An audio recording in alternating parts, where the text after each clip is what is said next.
السلام علیکم ناظرین، سلامتی ہو آپ پر جہاں بھی آپ ہوں۔ سیاست، فرقہ واریت، مسلکی اختلافات سے مکمل عاری، صرف کلمے کی بنیاد پر دنیا کے تمام مسلمانوں کو 100% اللہ کے احکام اور پیغمبر اسلام صلی اللہ تعالی علیہ وسلم کے طریقوں کے مطابق زندگی گزارنے کی محنت کرنے والی بے لوث تحریکی جماعت پہ سعودی عرب میں پابندی عائد کر دی گئی ہے۔ سعودی عرب کے اس حالیہ فیصلے پر اہل حق علماء اور اہل انصاف دانشوران کی طرف سے سخت تنقید کا سلسلہ سوشل میڈیا کے مختلف پلیٹ فارمز پر جاری ہے۔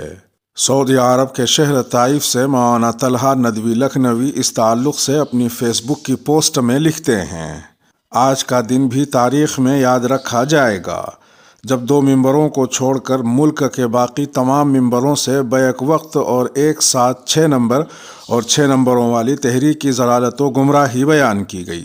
اس طرح آج ایک ایسے چلن کی بنیاد رکھ دی گئی یا اسے تقویت دی گئی جسے درست مان لیا جائے تو اسلام کو غلط اور انسان مخالف مان کر ہمیشہ سے اس کی بہکونی میں لگی اسلام مخالف قوتوں، تحریکوں اور ملکوں کو بھی ان کی اپنی سوچ اور اقدام میں درست ماننا پڑے گا۔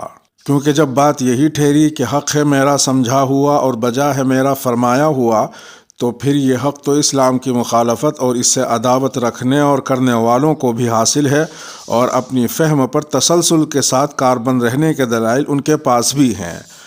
آج تعارف کی ایک کرشماتی صورت یہ بھی وجود میں آئی کہ آج وہ بھی جان گیا اور مزید جاننے میں جٹ گیا جو اب تک نہیں جانتا تھا، اور سوشل میڈیا پلیٹ فارم لاؤ لشکر کے ساتھ صحیح کو غلط سے جدا کرنے میں لگ گیا ہے۔ بدنام اگر کیے جائیں گے تو کیا نام نہ ہوگا کا جادو چل گیا ہے، اور ایسا تعارف وجود میں آیا ہے اور آتا جا رہا ہے جو کسی نے سوچا بھی نہ تھا اور نہ کبھی سوچ سکتا ہے۔ وَتُعِزُّ مَن تَشَاءُ وَتُذِلُّ مَن تَشَاءُ بِيَدِكَ الْخَيْرُ إِنَّكَ عَلَى كُلِّ شَيْءٍ قَدِيرٌ۔ امریکہ سے مفتی شکیل منصور القاسمی اپنی پوسٹ میں لکھتے ہیں: محمد بن سلمان مصطفیٰ کمال اتا ترک کے نقش قدم پر۔ معتدل اور لچکدار اسلام کے بانی مبانی بن سلمان مصطفیٰ کمال اتا ترک کے نقش قدم پر چلتے ہوئے سالوں پہلے سے دینی روح اور اسلامی جذبہ رکھنے والی تحریکوں کو پابند سلاسل کرنے اور ان کی سرگرمیوں پر پابندی عائد کرنے کے گھناؤنے کھیل اور منصوبے کا آغاز کر دیا تھا، جبکہ خالص ہندو کلچر یوگا کھیل کو قومی طور پر منظوری دی گئی۔ سعودی عرب کو نئے شہزادے نے ببانگ دہل تمام مذاہب کے پیروکاروں اور دنیا کے ہر فرد کے لیے کھلا رکھنے کا اعلان کر دیا، لیکن سیاست، فرقہ واریت، مسلکی اختلافات سے مکمل عاری و خالی، صرف کلمے کی بنیاد پر دنیا کے تمام مسلمانوں کو 100% اللہ کے احکام اور پیغمبر اسلام کے طریقوں کے مطابق زندگی گزارنے کی محنت کرنے والی بے لوث تحریک تبلیغی جماعت پہ پابندی عائد کر دی گئی۔ کس قدر شرمناک امر ہے کہ وہاں ایسے ریسٹورینٹ کھل چکے ہیں جہاں عورتیں اور مرد مخلوط طور پر بلا روک ٹوک بیٹھ کے عیاشیاں کر سکتے ہیں۔ وہاں تیز موسیقی بھی بجتی ہے۔ مغربی معاشرے میں پروان چڑھنے والے اور وہاں سے اعلیٰ تعلیم حاصل کر کے واپس آنے والے نوجوان لڑکے اور لڑکیاں اب سعودی عرب میں بلا روک ٹوک گاڑیاں چلا رہے ہیں۔ مدینہ منورہ میں سنیما ہال بھی کھل چکے ہیں۔ صحرائی ریس میں عورتیں اور مرد دونوں شریک ہو رہے ہیں۔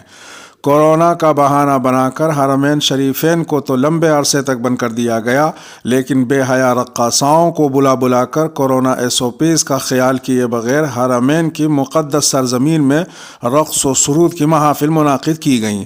احادیث رسول صلی اللہ تعالی علیہ وسلم کی ایسی منمانی اور مغربی آقاؤں کی من پسند تشریح و توضیح کرنے کی اکیڈمی قائم کی گئی جس سے سخت گیر اور اسلام پسند نظریے کا قلاقمہ کیا جا سکے۔ نہیں عن المنکر کے لیے سعودی عرب کی گلیوں میں جو مذہبی پولیس یعنی مطوع گشت کرتی تھی، اس ٹیم کو بھی اب معتدل اسلام کے بانی مبانی شہزادے نے غار سر منرا میں بھیج دیا ہے، یعنی امر بالمعروف اور نہی عن المنکر کے ادارے کو کل عدم کر کے اس کو جنرل انٹرٹینمنٹ اتھارٹی کے گھٹیا ادارے سے بدل دیا گیا ہے۔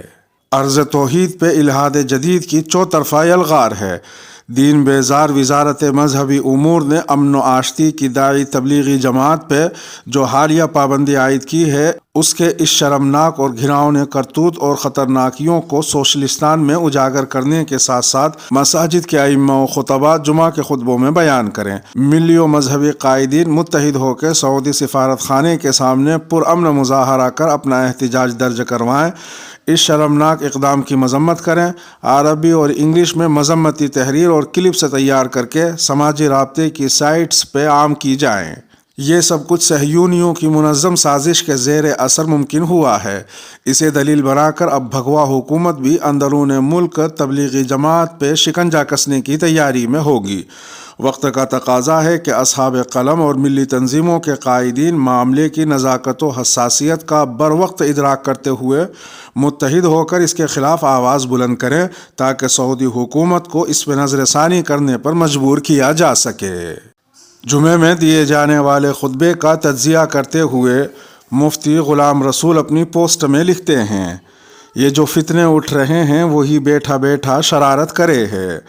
تبلیغی جماعت کے خلاف شاہی فرمان کو لے کر سعودی عرب کی مختلف مساجد کے خطبات سننے کا اتفاق ہوا۔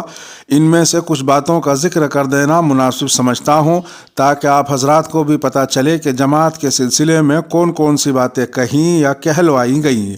پہلے یہ سمجھ لے کہ وہ امور خواہ دینی ہی کیوں نہ ہو یا پھر تنظیم و افراد جن سے بادشاہت کو خطرہ لاحق ہو، اس پر پابندی لگا دی جاتی ہے۔ یہی وجہ ہے کہ تقریباً 46 سال سے وہاں کے خطباء حضرات سے ان کے منہ کی زبانیں چھین رکھی ہیں، اپنی طرف سے ایک لفظ بولنے کے مجاز نہیں ہیں، انہیں لکھا یا خطبات پڑھنے کا حکم ہے۔ دوسری بات، تبلیغی جماعت کے متعلق سعودیہ حکومت کی سرکاری دینی تنظیم کو جو معلومات انڈیا پاکستان کے سلفی حضرات نے دی ہے، اس میں بر صغیر کے سلفی حضرات نے بہت ہی خیانت سے کام لیا ہے۔ مثلا ایک خطیب لکھا ہوا خطبہ پڑھ رہے تھے جس کا مفہوم یہ ہے کہ تبلیغی جماعت مشرک ہے، تبلیغی جماعت قبروں کی عبادت کی طرف بلاتی ہے اور بزرگان دین کی قبروں کو سجدہ کرتی ہے، جبکہ دنیا جانتی ہے کہ یہ دونوں صفتیں تبلیغی جماعت میں نہیں پائی جاتی۔ تبلیغی جماعت دیوبندی ہے اور دیوبندی مسلک میں بھی قبر پرستی شرک عظیم ہے۔ یہی صفت امتیاز ہے جو ہمیں TTS یعنی ٹناٹن سنی سے ممتاز کرتی ہے۔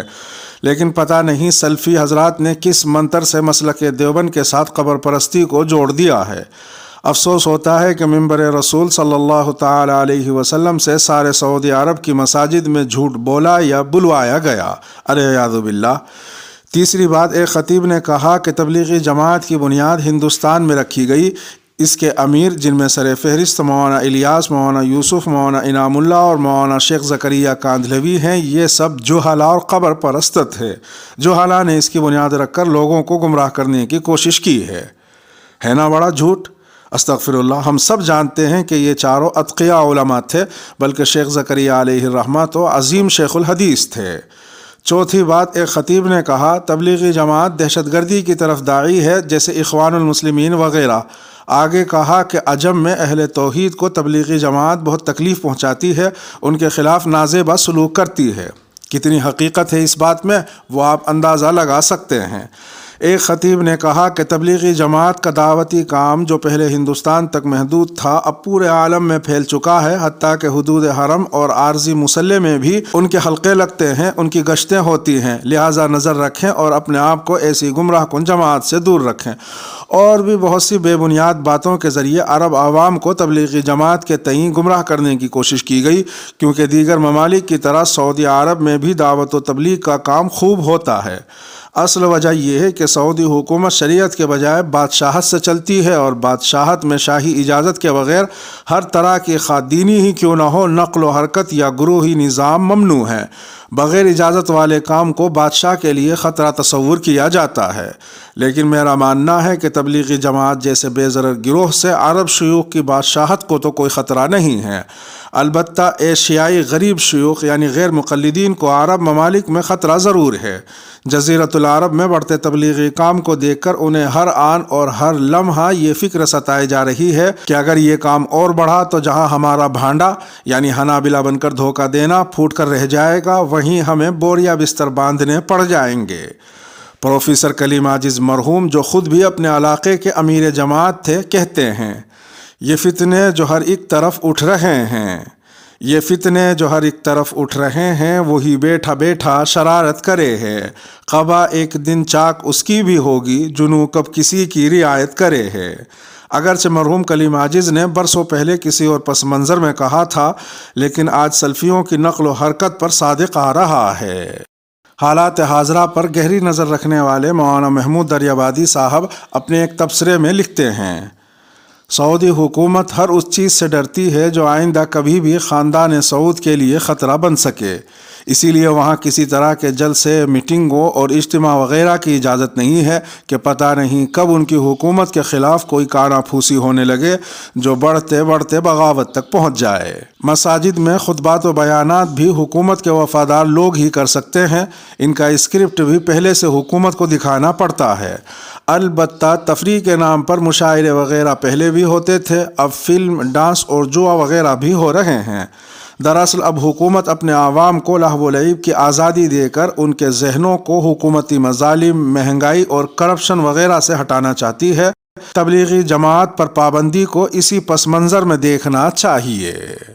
اس کے ساتھ ہی آڈیو کا اختتام ہوا۔ اپنے میزبان راہی حجازی کو دیجیے اجازت۔ سلامتی ہو آپ پر جہاں بھی آپ ہوں۔